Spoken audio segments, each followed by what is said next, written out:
आदित्य ठाकरे यांच्या लोटे MIDC दौऱ्यावर उद्योगमंत्री उदय सामंत यांनी जोरदार प्रत्युत्तर दिलंय। आदित्य ठाकरे यांना उत्तर तिथल्याच उद्योजकांनी दिलंय। पालकमंत्री आणि उद्योगमंत्र्यांनी लोटे MIDC मध्ये काय काम केलं हे उद्योजकांनीच सांगितलंय असं सामंत म्हणाले। आदित्य ठाकरे यांनी आधी आपल्या वरळी मतदारसंघातील प्रश्नांकडे लक्ष द्यावं।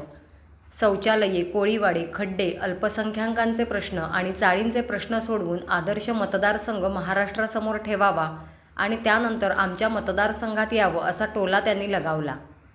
भरत गोगावले आणि माझ्यावर टीका करणं हाच त्यांच्या दौऱ्याचा उद्देश होता। माझ्यामुळे आणि भरत शेठमुळे आदित्य ठाकरे घराबाहेर पडायला लागले याचं मला समाधान आहे असंही सामंत यांनी म्हटलं। नाही, त्यांनी मला एकत्र येऊया असं नाव घेतलं नव्हतं माझं। त्यांनी मुख्यमंत्र्यांना आवाहन केलं होतं। ते माझ्याबद्दल असं बोलले, ती मी सगळी क्लिप बघितली, परंतु त्याच्यानंतर त्यांना उत्तर तिथल्याच उद्योजकांनी दिलेलं आहे। तिथल्याच उद्योजकांनी त्यांना सांगितलेलं आहे की पालकमंत्र्यांनी तिथं काय केलं, उद्योगमंत्र्यांनी तिथं काय केलं, तुम्ही कशाची मागणी केली, का केली, हे सगळंच उद्योजकांनी सांगितलेलं आहे। आणि काल देखील मी त्यांना एक विनंती केलेली आहे की महाराष्ट्राचा दौरा करून MIDC कशा आहेत हे सांगणं त्यांचं कर्तव्य आहे, कारण ते विधानसभेचे सदस्य आहेत।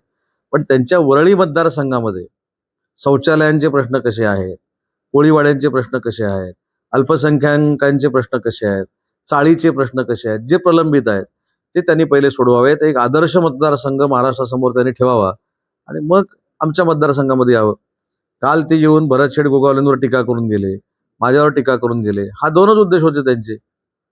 बाकी मी समाधान मानतो की निदान माझ्यामुळे आणि भरत शेठमुळे ते घरातनं बाहेर पडायला लागले, त्याच्या एवढं दुसरं समाधान असू शकत नाही। त्यांना शुभेच्छा आहेत, त्यांनी सगळ्या MIDC मध्ये जावं, सगळ्याची पाहणी करावी, परंतु स्वतःचा मतदारसंघ देखील सांभाळावा, जेणेकरून 2029ला त्यांना निवडून यायचं आहे।